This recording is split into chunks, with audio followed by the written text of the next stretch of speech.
സ്നേഹവന്ദനങ്ങളെ അറിയിക്കുന്നു. ദൈവം എല്ലാവരും ധാരാളമായി അനുഗ്രഹിക്കുമാറാകട്ടെ.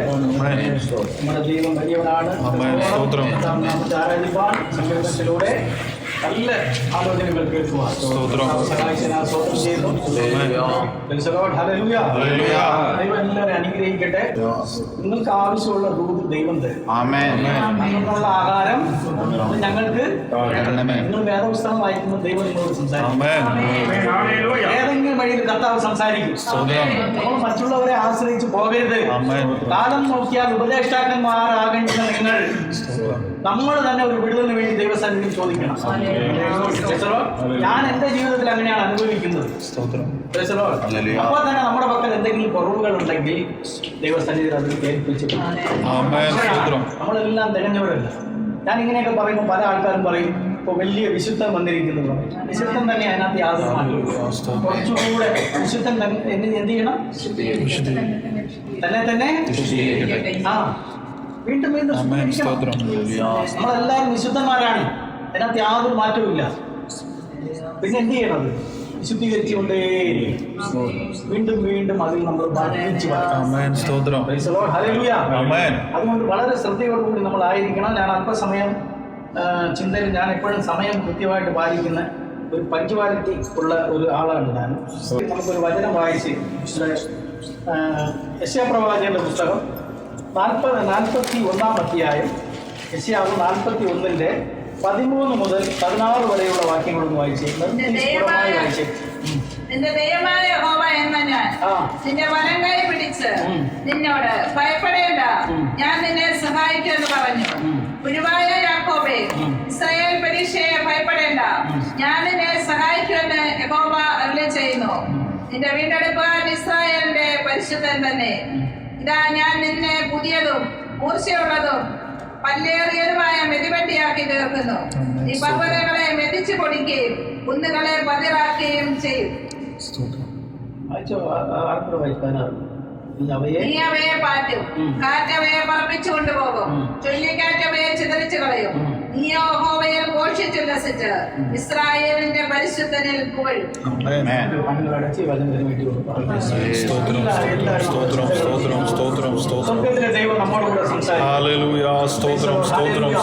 ദൈവത്തിന്റെ വചനമാണ്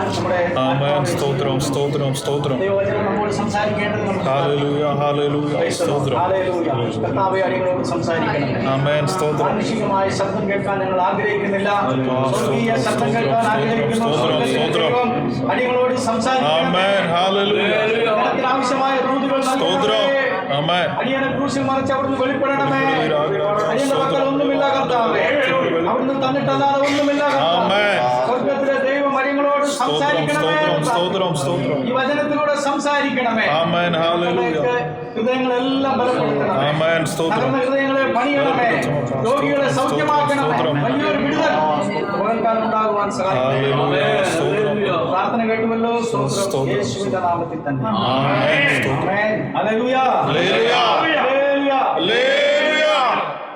വചനം പറയുന്നു, യെശയ്യാവ് 41:13 ഇങ്ങനെ കാണുന്നു. നിന്റെ ദൈവമായ യഹോവ എന്ന ഞാൻ നിന്റെ വലം കൈ പിടിച്ച് നിന്നോട് ഭയപ്പെടേണ്ട, ഞാൻ നിന്നെ സഹായിക്കും എന്ന് പറയുന്നു. നമ്മെ സഹായിക്കുന്ന ഒരു ദൈവമുണ്ട്. സ്വർഗസ്ഥനായ ദൈവമാണ്. നമ്മുടെ വലം കൈ പിടിച്ച് നമ്മെ സഹായിക്കും. വലം കൈക്ക് പ്രത്യേകതയുണ്ട്. പിന്നീട് ഞാൻ പറയാം. പക്ഷെ അതിന്റെ 14-ാമത്തെ വാക്യം പറയുന്നു, പുഴുവായ യാക്കോബേ, ഇസ്രായേൽ പരീക്ഷയെ പുഴുവായ യാക്കോബേ. എന്തെങ്കിലും മനസ്സിലായി? പുഴുവായ യാക്കോബേ, ഇസ്രായേൽ പരീക്ഷയെ. പരീക്ഷയെ എന്താണ് ഈ പരീക്ഷ? ഇസ്രായേൽ പരീക്ഷയെ മലയാള വാക്ക് തന്നെയല്ലേ?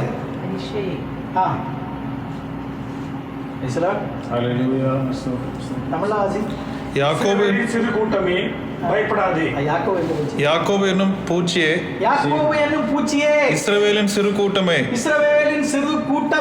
பயப்படாதே. ഇസ്രായേൽ പരീക്ഷ എന്ന് പറഞ്ഞാൽ ചെറിയ കൂട്ടമേ. സ്തോത്രം. ആമേൻ.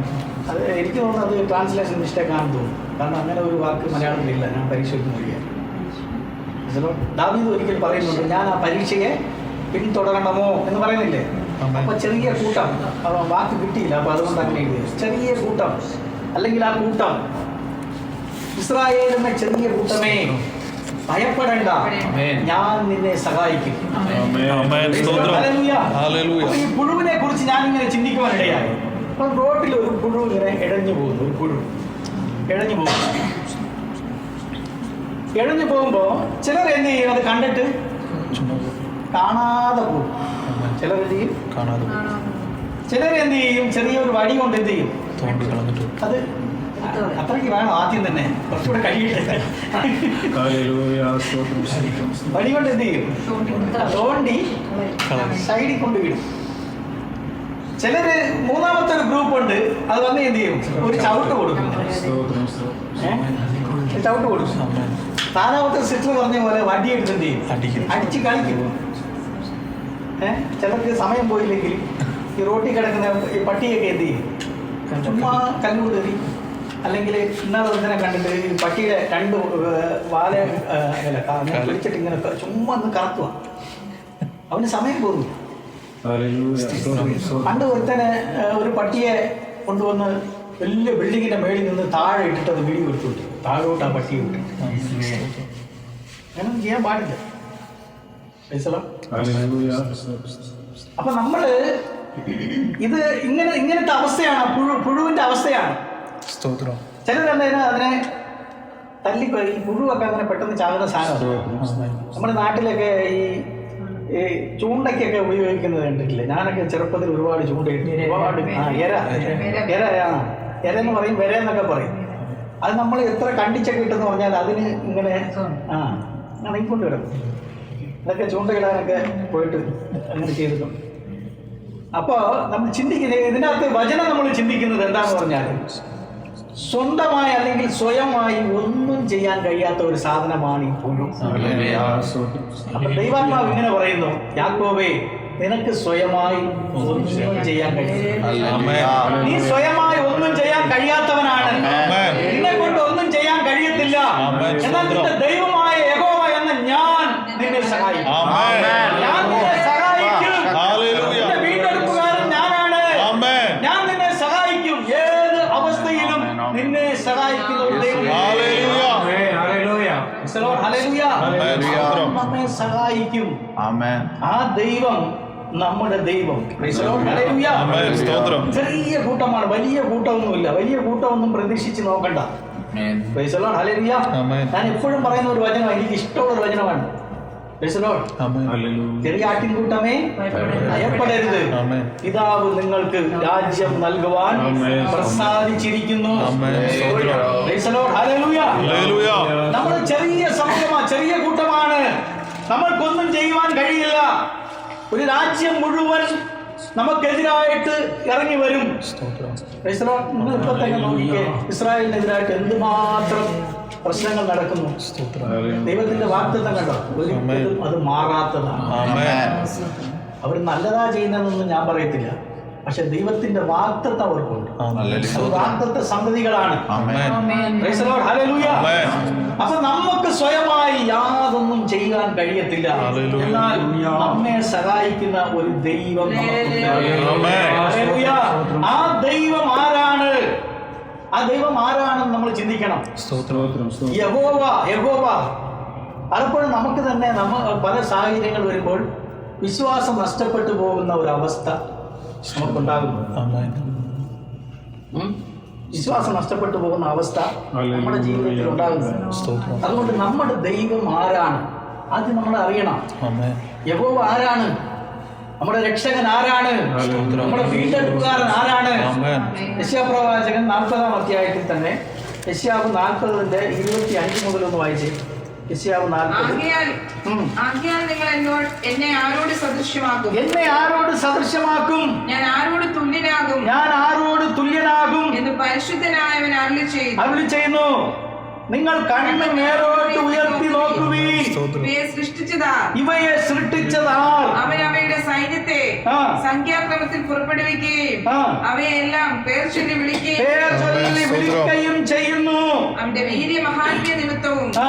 അവന്റെ ശക്തിയുടെ ആധിക്യ നിമിത്തവും അവയിൽ ഒന്നും കുറഞ്ഞു കാണുകയില്ല. ഒന്നും കുറഞ്ഞു കാണുകയില്ല.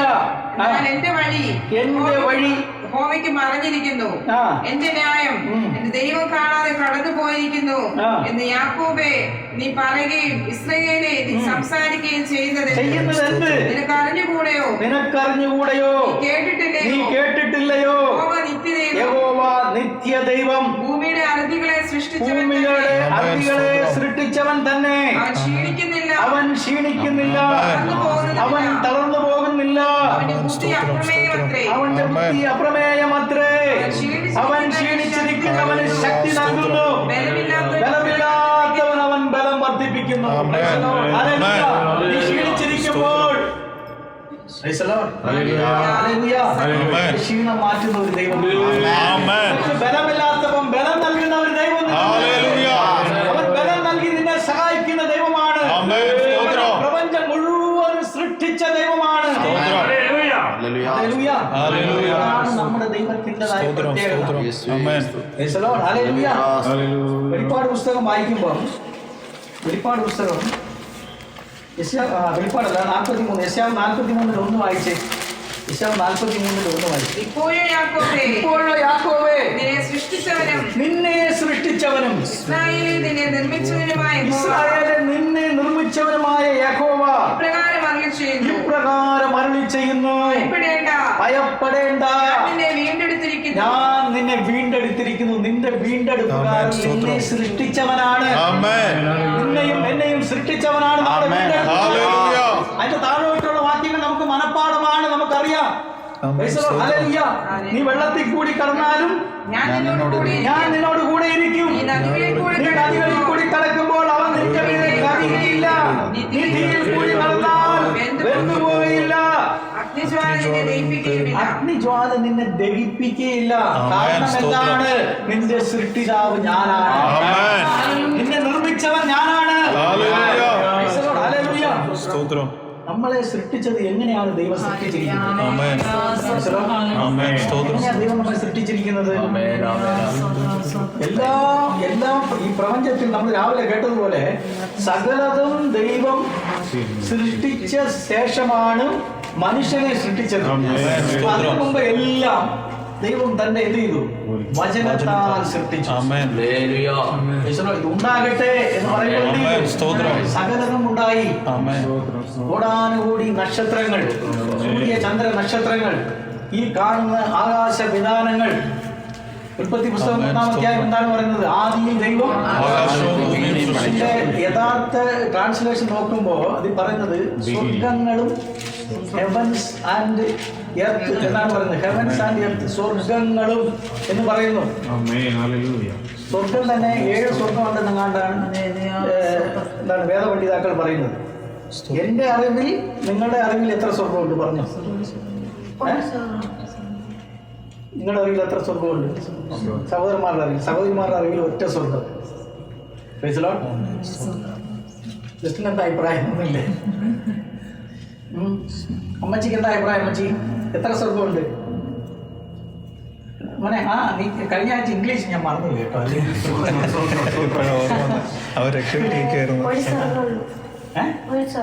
അങ്ങനെ മമ്മി പറഞ്ഞു കേട്ടല്ലേ? എന്റെ അറിവിൽ 4 സ്വർഗവും. എന്താ പറയാവോ? എന്താ പറ? ക്രിസ്തുവിൽ ഒരു മനുഷ്യനെ അറിയാം. അവൻ എത്ര സ്വർഗത്തോടെ എടുക്കപ്പെട്ടു? അപ്പൊ സിസ്റ്റർ വചനം വായിച്ചിട്ടില്ലേ? എത്ര സ്വർഗത്തോടെ എടുക്കപ്പെട്ട്? 3-ാം സ്വർഗത്തോടെ എടുക്കപ്പെട്ടല്ലോ. കർത്താവ് ഇരിക്കുന്നത് എവിടെയാ? 4-ാം സ്വർഗത്തിൽ എന്ന് പറഞ്ഞിട്ടില്ല. കർത്താവ് ഇരിക്കുന്നത് സ്വർഗത്തിലാണ്. അപ്പൊ 4-ാം സ്വർഗത്തിൽ ആണെങ്കിലും കർത്താവ് ഇരിക്കുകയാണെങ്കിൽ 4 സ്വർഗമുണ്ടോ? സംഭവം പിടികിട്ടിയെന്ന് കഴിഞ്ഞു. കർത്താവ് എവിടെ ഇരിക്കുന്നു? കർത്താവ് സ്വർഗത്തിൽ പിതാവിന്റെ വലത്ത് ഭാഗത്തിരിക്കുന്നു. സംശയം എടുക്കണം. സ്വർഗത്തിലായിരിക്കുന്നത്. പൗലോസ് പറഞ്ഞു 3-ാം സ്വർഗം വരെ എടുക്കപ്പെട്ടു എന്ന് പറഞ്ഞു. അപ്പൊ കർത്താവ് 4-ാം സ്വർഗത്തിലാണെങ്കിലും കാണും. ഇനി എത്ര സ്വർഗം ഉണ്ടെന്ന് എനിക്കറിയത്തില്ല. ചിലപ്പം അത് വേദപുസ്തകത്തിൽ അങ്ങനെ ഞാൻ കണ്ടിട്ടില്ല. 4 സ്വർഗങ്ങളുണ്ട്. അതുപോലെ നരകവും ഒന്നിലധികമുണ്ട്. ഉം? ആമേൻ. പാതാളം എന്ന് പറയുന്ന സ്ഥലമുണ്ട്. പാതാളത്തിൽ യാതന അനുഭവിക്കുന്ന സ്ഥലം. Praise the Lord. ആമേൻ. അവിടെ തീ കെട്ടുപോകത്തില്ല. Praise the Lord. Hallelujah. പുഴു ചാകത്തില്ല. ആമേൻ. ഏറ്റവും പുറത്തുള്ള ഇരുട്ട്. അവിടെ കരച്ചിലും. അപ്പൊ രണ്ടെണ്ണെങ്കിലും ഉണ്ടല്ലോ. ഇങ്ങനെ നമ്മൾ കണക്കൂട്ടി പോയി കഴിഞ്ഞാൽ കുറെ കൂടെ ഉണ്ട്. അപ്പൊ ഇതെല്ലാം കാണിക്കുന്നത് നിത്യതയാണ് കാണിക്കുന്നത്. നിത്യ സ്വർഗം, നിത്യ നരകം, ഇതൊക്കെയാണ് നമ്മളെ കാണിക്കുന്നത്.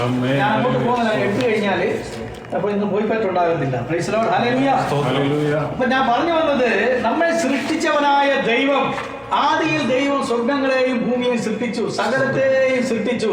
തന്റെ വചനത്താൽ അല്ലെങ്കിൽ തന്റെ വായിലെ വാക്കുകളാൽ അത് മുഴുവനും സൃഷ്ടിച്ചു. എന്നാൽ മനുഷ്യനെ എന്ത് ചെയ്തു? തന്റെ കരങ്ങളിൽ ഭൂമിയിലെ പൊടിയെടുത്ത് മനുഷ്യനെ സൃഷ്ടിച്ചു. ഹല്ലേലൂയ. എങ്ങനെയാണ് സൃഷ്ടിച്ചത്? 1-ാം അധ്യായത്തിന്റെ 26 വായിച്ച ഉൽപ്പത്തി പുസ്തകം 1-ാം അധ്യായം 26. അനന്തരം ദൈവം നാം നമ്മുടെ സ്വരൂപത്തിൽ നമ്മുടെ സാദൃശ്യപ്രകാരം മനുഷ്യനെ ഉണ്ടാക്കി അവർ സമുദ്രത്തിലുള്ള മത്സ്യത്തിന്മേലും ആകാശത്തിലുള്ള പറവജാതികളിന്മേലും മൃഗങ്ങളിന്മേലും സർവ്വഭൂമിയിന്മേലും ഭൂമിയിൽ ഇരയുന്ന എല്ലാ ഇഴജാതികളിന്മേലും വാഴട്ടെ എന്ന് കൽപ്പിച്ചു. Price the lord. ഹല്ലേലൂയ. 5-ാം അധ്യായം 1-ാം വാക്യം വായിച്ചേ. ഞാൻ കൂടുതൽ വാക്യം എടുക്കുന്നതിന്റെ കാര്യം ആദാമിന്റെ വംശപാരമ്പര്യമാവിത്. ദൈവം മനുഷ്യനെ സൃഷ്ടിച്ചപ്പോൾ ദൈവത്തിന്റെ സാദൃശ്യത്തിൽ അവനെ ഉണ്ടാക്കി. Price the lord. ഹല്ലേലൂയ. അപ്പം ദൈവം സൃഷ്ടിച്ചത് നമ്മളെ തന്റെ സാദൃശ്യത്തിലും സ്വരൂപത്തിലും നമ്മെ സൃഷ്ടിച്ചു. അങ്ങനെയാണ് ദൈവം നമ്മളെ സൃഷ്ടിച്ചത്. നമ്മൾ അതുകൊണ്ട് ഭാരപ്പെടരുത്. രാവിലെ കണ്ണാടിയിൽ എഴുന്നേറ്റ് നിന്ന് കണ്ണാടി നോക്കിയിട്ട് പറയണം, ദൈവമേ, ഞാൻ അവിടുത്തെ സാദൃശ്യമാണ്, അവിടുത്തെ സ്വരൂപമാണ്. Price the lord. ഹല്ലേലൂയ. യെശയ്യാ പ്രവാചകന്റെ പുസ്തകം തന്നെ അതിന്റെ 45-ാം അധ്യായത്തിന്റെ 12-ാം വാക്യം വായിച്ചേ. യെശയ്യാ 45:12. ഞാൻ ഭൂമിയെ ഉണ്ടാക്കി മനുഷ്യനെ സൃഷ്ടിച്ചു. Price the lord. ഹല്ലേലൂയ. യെരമ്യാവ് 27:5 വായിച്ചേ. യെരമ്യാവ് 27:5. പെട്ടെന്ന് വായിച്ചു. ഞാൻ ഭൂമിയെയും ഭൂതലത്തിലെ മനുഷ്യനെയും മൃഗങ്ങളെയും ശക്തി കൊണ്ടും നീട്ടിയ ഭുജം കൊണ്ടും ഉണ്ടാക്കിയിരിക്കുന്നു. Praise the lord. Hallelujah. Malachi 2:10 വായിച്ചേ. മലാക്കി 2:10.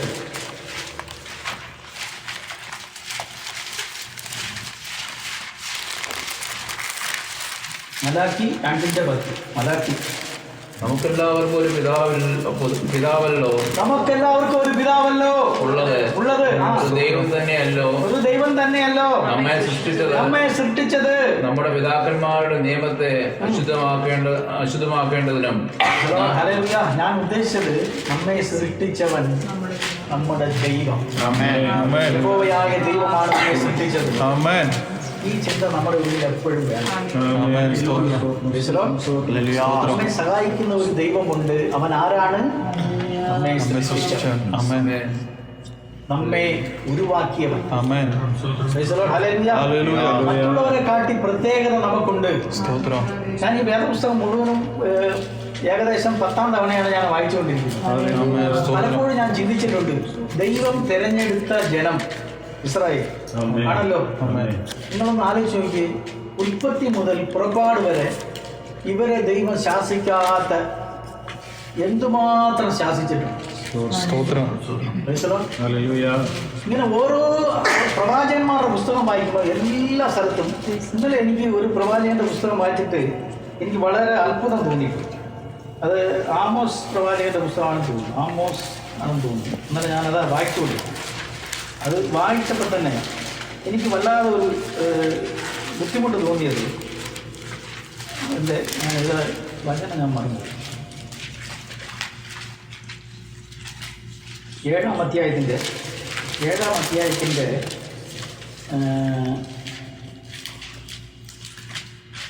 12 മുതൽ വായിച്ചേ. എന്നാൽ ആമോസിനോട് അമസ്യാവ്, എടോ ദർശക, ഒന്ന് ആലോചിച്ച് നോക്കി, ഈ അമസ്യാവ് എന്ന് പറഞ്ഞ ആരാണ്? ഇസ്രായേലിന്റെ അമസ്യാവ് ഇസ്രായേലിന്റെ രാജാവ്. കൊണ്ട് ശ്രദ്ധിച്ചേ, ഒരാൾ വായിച്ചോ. അമസ്യാവ് ഇസ്രായേലിന്റെ രാജാവ്. ആരോടാ പറഞ്ഞേ? ആമോസ് ആരാണ്? പ്രവാചകൻ.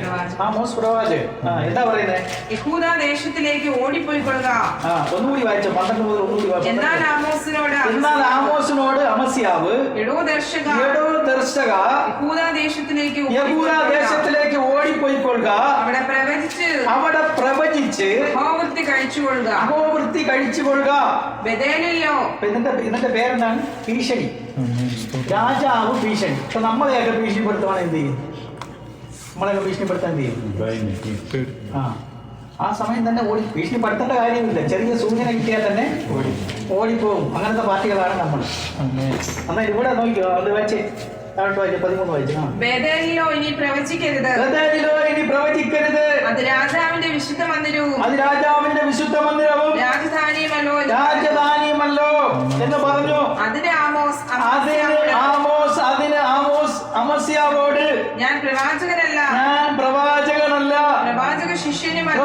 ശിഷ്യനുമല്ല, ഇടയനും കാട്ടത്തിപ്പഴം പെറുക്കുന്നവനും അത്രേ. ഞാൻ ആടുകളെ നോക്കിക്കൊണ്ടിരിക്കുമ്പോൾ യഹോവ എന്നെ പിടിച്ചു. നീ ചെന്ന് എന്റെ ജനമായ ഇസ്രായേലിനോട് പ്രവചിക്കുക. അവിടെ നിന്ന് ഞാൻ ഒരു കാര്യം പറയാൻ ആഗ്രഹിക്കുന്നു. നീ ഏത് ജോലി ചെയ്യുന്നു എന്നുള്ളതല്ല, ആ ജോലിയിൽ നിന്ന് ദൈവം നിന്നെ വിളിക്കുമ്പോൾ ജോലി കളഞ്ഞ് നീ പോകണം. കാട്ടത്തിപ്പഴം പെറുക്കുന്നവനാണ്. അവിടെ നിന്ന് ദൈവം അവനെ വിളിച്ചു. ഞാനിപ്പോ ചിന്തിക്കുന്നതെന്ന് പറയാം, കൂടുതൽ വിദ്യാഭ്യാസം ചെയ്ത് ഈ ദൈവവേലയ്ക്ക് ഇറങ്ങിയവരെല്ലാം എന്ത് ചെയ്തു? വീണുപോയി. ഉറപ്പാണ്, അതിനകത്ത് യാതൊരു സംശയമില്ല.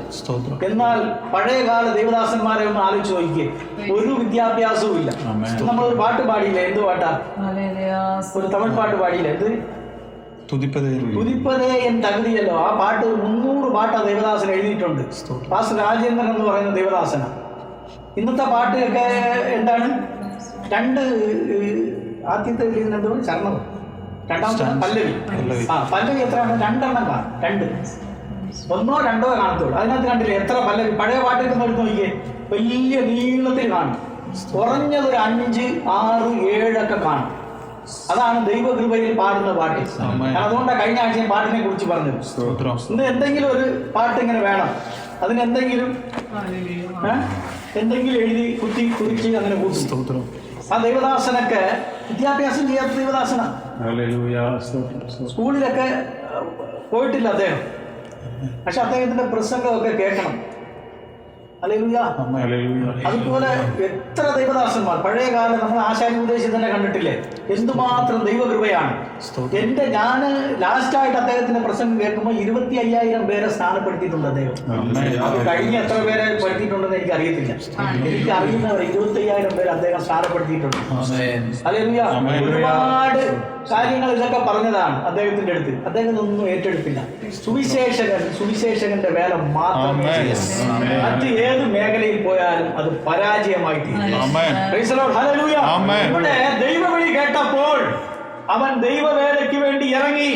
അതുകൊണ്ട് ഏത് മേഖലയിലായാലും, നീ ഏത് സ്ഥലത്ത് ഏത് ജോലി ചെയ്താലും, നീ ദൈവവിളി കേട്ടാൽ ആ ദൈവവിളിക്ക് വേണ്ടി നിന്നെ ഏൽപ്പിച്ചു വിശ്വസ്തൻ ദൈവമായ യഹോവ, നിന്റെ വീണ്ടെടുപ്പുകാരൻ, പരിശുദ്ധൻ, അവൻ നിന്നെ നടത്തുവാൻ ശക്തനാണ്. നിന്റെ വലം കൈ പിടിച്ച് അവൻ നിന്നെ നടത്തും.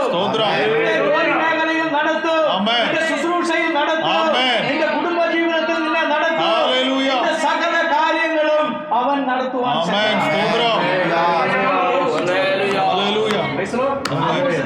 എന്താണ് പറയുന്നത്? അത്തിപ്പഴം വെറുക്കുന്നവൻ അത്രേ. ഞാൻ ആടുകളെ നോക്കിക്കൊണ്ടിരിക്കുമ്പോൾ യഹോവ എന്നെ പിടിച്ചു. നീ ചെന്ന് പ്രവചിക്ക എന്ന് യഹോവ എന്നോട് കൽപ്പിച്ചു. ആകയാൽ നീ യഹോവയുടെ വചനം കേൾക്ക. ഇസ്രായേലിനെ കുറിച്ച് പ്രവചിക്കരുത്, ആ ഇസ്ഹാക്ക് ഗൃഹത്തിന് നിന്റെ വചനം പൊഴിക്കരുത് എന്ന് നീ നീ പറയുന്നുവല്ലോ. പറയുന്നു, അമസ്യാവ് പറയുക, രാജാവ് അവനോട് പറയുക, നീ ഇവിടെ ഒന്നും പ്രവചിക്കണ്ട, നിന്റെ പ്രവചനം ഞങ്ങൾക്ക് ആവശ്യമില്ല. നീ ബെഥേലിലോ മറ്റെവിടെയെങ്കിലും പോയി പ്രവചിച്ചോ, മറ്റ് വേറെ എവിടെയെങ്കിലും പോയി, യഹൂദ ദേശത്ത് എവിടെയെങ്കിലും പോയി നീ പ്രവചിച്ച് നീ അകോവർത്തി കഴിച്ചുകൊള്ളുക. ഇവിടെ നിന്റെ പ്രവചനം ആവശ്യമില്ല. എന്നാൽ അവനോട് എന്താണ് പറഞ്ഞത്?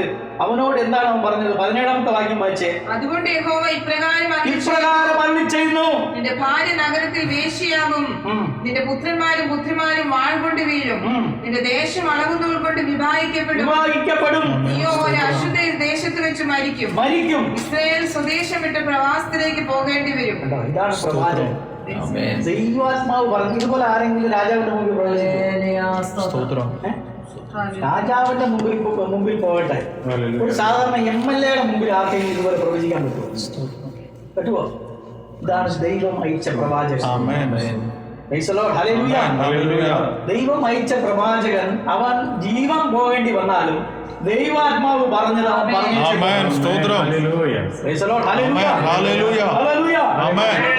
സൃഷ്ടിച്ചവനായ ഒരു ദൈവം സർവശക്തനായ ദൈവമാണ്. നമ്മുടെ ചിന്ത അങ്ങനെ തന്നെ ആയിരിക്കണം. നമ്മെ സൃഷ്ടിച്ച ദൈവം നമ്മെ വലം കൈ പിടിച്ച് നടത്തുവാൻ നമ്മെ സൃഷ്ടിച്ചവൻ നമ്മെ വലം കൈ പിടിച്ച് നടത്തും. നമ്മെ മാത്രമല്ല, ഭൂമി മുഴുവനും സൃഷ്ടിച്ചത് അവനാണ്. വെളിപ്പാട് പുസ്തകം 4-ാം അധ്യായം 11-ാമത്തെ വാക്യം. വെളിപ്പാട് പുസ്തകം 4:11. കർത്താവേ ദേവരീർ മഹിമയും கனத்தையும் வல்லமையும் பெற்றுக்கொள்கிறதற்கு பாத்திரராயிருக்கிறேன். நீரே சகலத்தையும் சிருஷ்டித்தீர். മലയാളത്തിൽ വായിച്ചോ, സമയമില്ലാത്തതുകൊണ്ടാണ്. കർത്താവേ നീ സർവ്വവും സൃഷ്ടിച്ചു, എല്ലാം നിന്റെ ഇഷ്ടം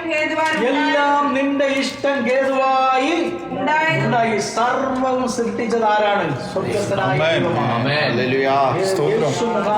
ഇത് മുഴുവനും സൃഷ്ടിച്ചത്.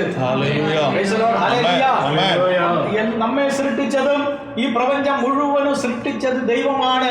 വെളിപ്പാട് പുസ്തകം തന്നെ 10-ാം അധ്യായത്തിന്റെ 7-ാമത്തെ വാക്യം വായിച്ച്. വെളിപ്പാട് 10:7. ആകാശവും അതിലുള്ളതും ഭൂമിയും അതിലുള്ളതും സമുദ്രവും അതിലുള്ളതും എന്നേക്കും ജീവിച്ചിരിക്കുന്നവനെ സൃഷ്ടിച്ചവനായി എന്നേക്കും ജീവിച്ചിരിക്കുന്നവൻ. ആകാശവും അതിലുള്ളതും ഭൂമിയും അതിലുള്ളതും സമുദ്രവും അതിലുള്ളതും സൃഷ്ടിച്ചവനായി എന്നേക്കും ജീവിച്ചിരിക്കുന്നവനായ ദൈവമാണ് നമ്മുടെ ദൈവം. അതുകൊണ്ട് മഴ പെയ്യുമ്പോൾ നശിച്ച മഴയാണെന്ന് പറയരുത്. വെയിലടിക്കുമ്പോൾ മുടിഞ്ഞ വെയിലാണെന്ന് പറയരുത്. നമ്മൾ നേരത്തെ ഞാനൊക്കെ അങ്ങനെ പറഞ്ഞുകൊണ്ടിരുന്നതാണ്. ഇപ്പൊ അത് മാറ്റാനായിട്ട് ഞാൻ ട്രൈ ചെയ്യുന്നുണ്ട്. മഞ്ഞ് പെയ്യുമ്പം പറയരുത് മുടിഞ്ഞ തണുപ്പാന്ന് പറയരുത്. അതിനുള്ള സംവിധാനങ്ങളൊക്കെ കർത്താവ് നമുക്ക് തന്നിട്ടുണ്ട്. ഈ ആധുനിക കാലഘട്ടങ്ങളിൽ എല്ലാ സംവിധാനവും നമുക്ക് തന്നിട്ടുണ്ട്. മറ്റുള്ളവരെ ഉദ്ദേശിച്ചല്ല, നമ്മളെ ഉദ്ദേശിച്ച് ദൈവം ഇതെല്ലാം നമുക്ക് അനുഗ്രഹമായി തന്നതാണ്. അത് മിസ്യൂസ് ചെയ്യരുത്. നമ്മൾ ചിന്തിക്കണം ദൈവസന്നിധി. നമ്മൾ തന്നെ പലപ്പോഴും ഇങ്ങനെ പറയാറില്ലേ, അങ്ങനെ ഇനി പറയണ്ട. ഇന്നലെ വരെ നമ്മൾ പറഞ്ഞു, ഇന്ന് മുതൽ എന്ത് ചെയ്യരുത്, പറയാൻ പാടില്ല. ഇത് മുഴുവൻ, ഈ പ്രപഞ്ചം മുഴുവനും സൃഷ്ടിച്ചത് നമ്മുടെ ദൈവമാണ്. 66:2 വായിച്ചു. 66:2. യെശയ്യാവ് 66:2. എന്റെ വിശ്രാമസ്ഥലമേത്? എന്റെ കൈ ഇതൊക്കെ ഉണ്ടാക്കി അങ്ങനെയാണ് ഇതൊക്കെ ഉളവായതെന്ന് യഹോവ അരുളിച്ചെയ്യുന്നു. അങ്ങനെയാണ് ഇതൊക്കെയും ഉളവായത്.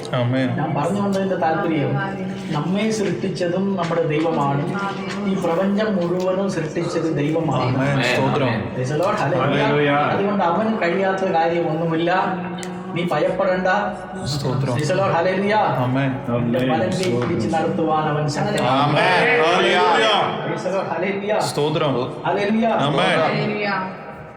ആമോസ് പ്രവാചകൻ 4:13 വായിച്ച്. ആമോസ് 4:13.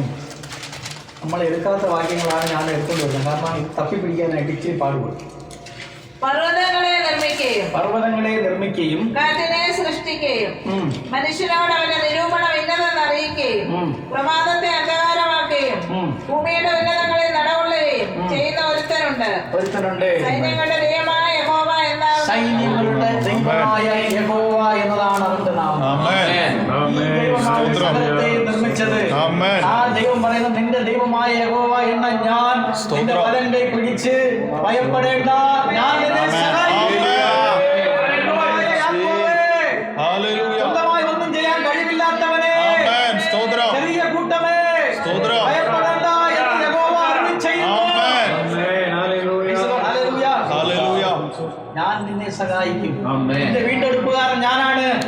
നിന്റെ സൃഷ്ടിതാവ് ഞാനാണ്. ഈ പ്രപഞ്ചം മുഴുവനും സൃഷ്ടിച്ചത് ഞാനാണ്. കഴിയാത്തതൊന്നുമില്ല. ദൈവത്തിനായി കഴിയാത്തതൊന്നും തന്നെ. പ്രവൃത്തി 4:24 അവിടെ നമുക്കറിയാം, ആകാശവും ഭൂമി സൃഷ്ടിച്ചതാരാണ്? നമ്മൾ വായിച്ച 4:24 അവിടെ പത്രോസ് പറയുന്ന ഒരു കാര്യമാണ്. 4:24 പ്രാർത്ഥിക്കുമ്പോൾ അത് കേട്ടിട്ട് അവൻ ഒരുമനപ്പെട്ട് ദൈവത്തോട് നിലവിളിച്ചു പറഞ്ഞത്, ആകാശവും ഭൂമിയും സമുദ്രവും അവയിലുള്ള സകലവും ഉണ്ടാക്കിയ നാഥനെ. പ്രാർത്ഥനാ വിഷയത്തിൽ മുമ്പോട്ട് പറയുന്ന കാര്യമാണത്. ദൈവത്തോട് പറയുക എന്താണ്? അത് മതി, നിർത്തിക്കുക. ഞാൻ പറഞ്ഞു വന്നതിന്റെ താല്പര്യം പ്രാർത്ഥനാ വിഷയത്തിന്റെ മുമ്പിൽ പറയുകയാണ്. എന്താ പറയുന്നത്?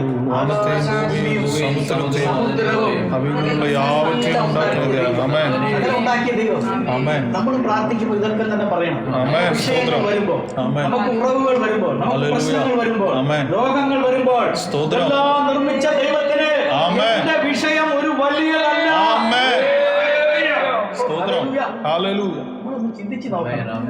എത്ര നക്ഷത്രങ്ങളാണ്, കൂടാനുകൂടി നക്ഷത്രങ്ങൾ ആകാശ വിധാനങ്ങളിൽ ഒന്നോടൊന്ന് മുട്ടാതെ എന്ത് ചെയ്യുന്നു? അതിങ്ങനെ സഞ്ചരിക്കുന്നു. സൂര്യൻ, ചന്ദ്രൻ, ഓരോന്നിനും ഓരോ ജോലി ചെയ്തിട്ടുണ്ട്. അതിങ്ങനെ ചുമ്മാ നിൽക്കുകയല്ല. ഒരു ജോലിയില്ലാതിരിക്കുന്ന നമ്മളാ. ഒരു മണിക്കൂർ കാലയിലെ ജപം പണ്ടാൻ കിടന്ന് കൈതൂക്ക വേണ്ട, ഒരു മൂച്ച് പിടിച്ച് ഒരു മണിക്കൂർ എന്ത് ചെയ്യണം? പ്രാർത്ഥിക്കണം കേട്ടാ. ഇഷ്ടപ്പെടുത്തുകയല്ല, എല്ലാവരും അങ്ങനെ. നിങ്ങൾ ചെറുപ്പകാലത്തിലൊക്കെ അങ്ങനെ തന്നെയാണ്. പക്ഷെ ദൈവം എടുത്ത് ഉപയോഗിക്കും. ഭക്ഷണം കഴിച്ചോ? അതില്ലേ കഴിച്ചോ? ഇല്ലല്ലോ. അനുഗ്രഹിക്കട്ടെ.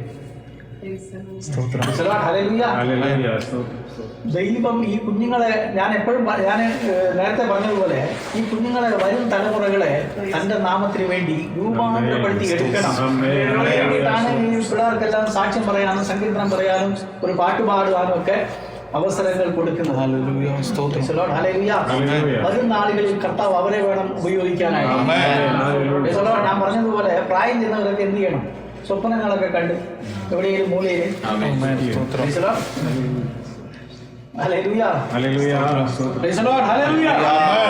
അനുഗ്രഹിക്കട്ടെ. നിന്റെ ദൈവമായ യഹോവ എന്ന ഞാൻ നിന്റെ വലം കൈ പിടിച്ച് നിന്നോട് ഭയപ്പെടേണ്ട, ഞാൻ നിന്നെ സഹായിക്കും. ഇത് പറയുന്നത് സാധാരണ ആളല്ല, മനുഷ്യനല്ല. വാഗ്ദാനം പറയുന്ന മനുഷ്യൻ, നേതാക്കൾ, നാളെ മാറിപ്പോകും. നമുക്ക് എത്ര വാഗ്ദത്തം തന്നിട്ടുണ്ട്.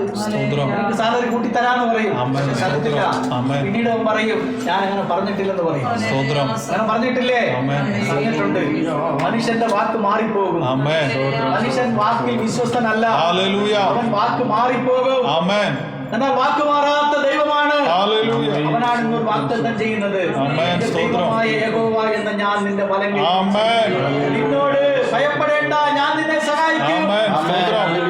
നിന്റെ വീണ്ടെടുപ്പുകാരനായ ദൈവം അവനാണ്. നിന്നെ സൃഷ്ടിച്ചവൻ അവനാണ്. സൃഷ്ടിച്ചവൻ അവനാണ്. വാഗ്ദത്തത്തിൽ വിശ്വസ്തനും വാക്ക് മാറാത്തവനുമാണ്. പിന്നീട് നോക്കുമ്പോ ദൈവത്തിന്റെ വലം കൈക്ക് ഒരു പ്രത്യേകതയുണ്ട്. കർത്താവ് അവിടെ പറഞ്ഞേക്കുന്നത്, ഞാൻ നിന്റെ വലം കൈ പിടിച്ചെന്നാ പറഞ്ഞേക്കുന്നത്. അപ്പൊ ആ വലം കൈക്ക് ഒരു പ്രത്യേകതയുണ്ട്. അങ്ങനെ പറയുമ്പോൾ ഏകദേശം 1 മണി അടുക്കാറാണ്. 1 മണി ഇത് ഇച്ചിരി കൂടുതലാണ്, അതിന് കുറവാണ്. കറക്റ്റാക്കി വെച്ചിട്ടുണ്ട് കേട്ടോ. ഞാൻ കഴിഞ്ഞ ഇടയ്ക്ക് ഞാൻ പറഞ്ഞായിരുന്നു, അങ്ങനെ മാറ്റിയൊന്നും വെക്കേണ്ട കാര്യമില്ല, എല്ലാം കൃത്യമായിട്ട് തന്നെ. സകലവും ക്രമവും ചന്ദ്രമല്ല ഉചിതവും നമ്മൾ അതിനെ ശീലിച്ചു. കാരണം ഈ അല്ലേലിയ പറയാൻ പറഞ്ഞാൽ നമ്മൾ എന്താ പറയുക, സ്തോത്രം പറയാൻ പറഞ്ഞാൽ എന്താ പറയുന്നത്, അതങ്ങനെ ശീലിച്ചു പോയി. ആമേൻ കർത്താവായ യേശുവേ, അങ്ങനെ ഒരു വാക്യം വചനം ഇതിലില്ല. ആമേൻ കർത്താവായ യേശുവേ വരണമേ. ഈ വേഗം വരണമെന്ന് പറയുന്നത് തെറ്റൊന്നുമില്ല, നമ്മളൊരു ആവേശം കൂടി പറയുന്നതാണ്. 1 മണി കഴിയുമ്പോൾ തന്നെ എന്ത് ചെയ്യും?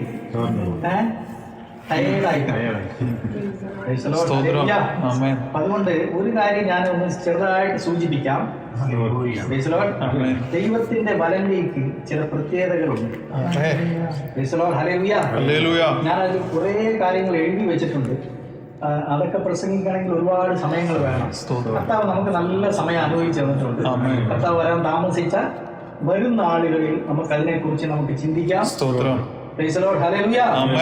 ദൈവത്തിന്റെ വലങ്കയ്ക്ക് അനേക പ്രത്യേകതകളുണ്ട്.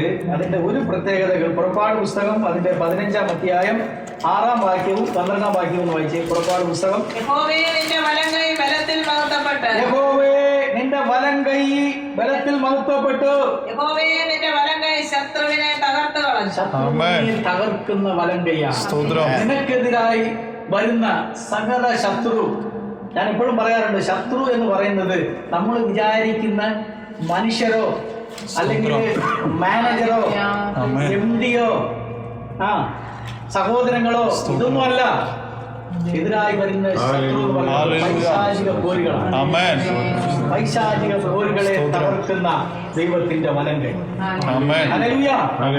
സകല പോരുകളെയും അവൻ തകർത്ത് കളയും. 12-ാം വാക്യം കൂടി വായിച്ച. പുറപ്പാട്. നീ വലങ്കൈ നീട്ടി ഭൂമി അവരെ വിഴുങ്ങി. അവരെ വിഴുങ്ങി.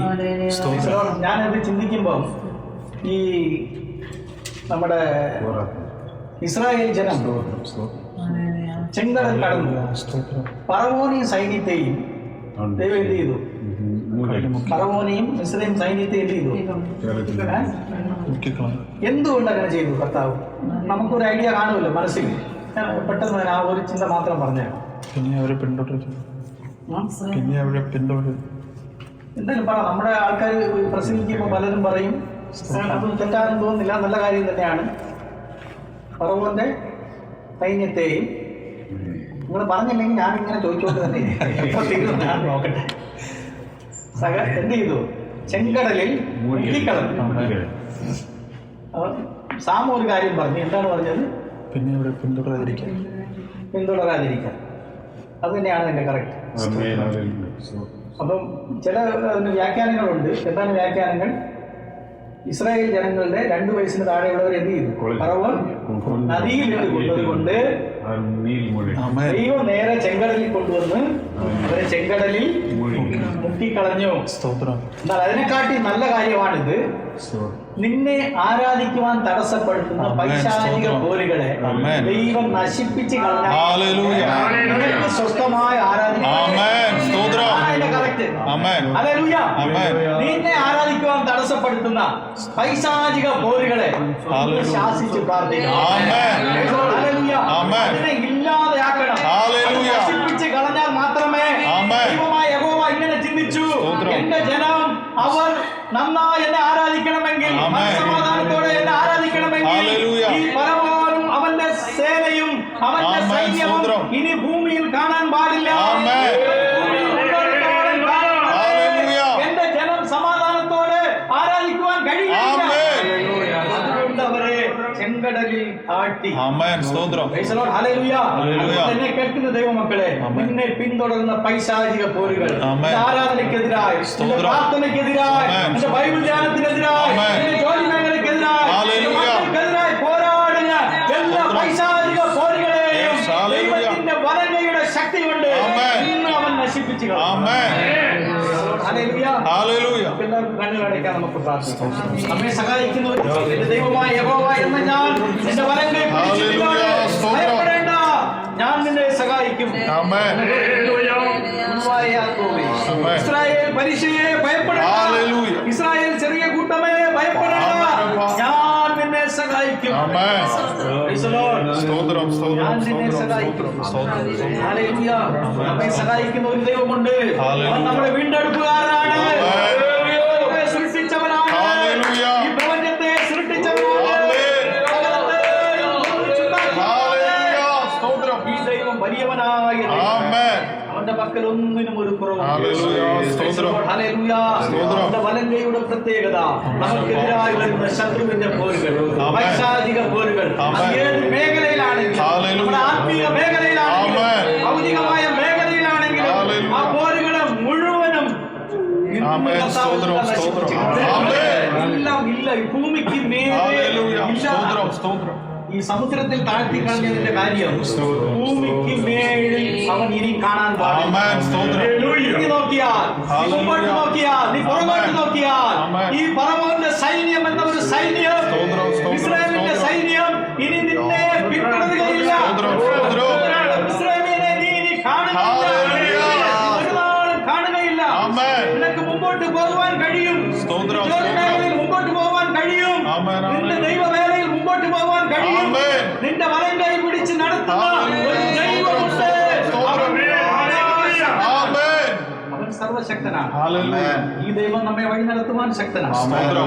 കരങ്ങളിലേക്ക് നമ്മെ താഴ്ത്തി സ്തോത്രം സ്തോത്രം സ്തോത്രം. കരുണയുള്ള ദൈവമേ, സ്വർഗ്ഗീയ പിതാവേ, ദൈവജനത്തിലൂടെ നിന്റെ ജനത്തെ അനുഗ്രഹിച്ചയക്കുന്ന നന്ദിയോടെ സ്തോത്രം ചെയ്യുന്നു. സ്തോത്രം.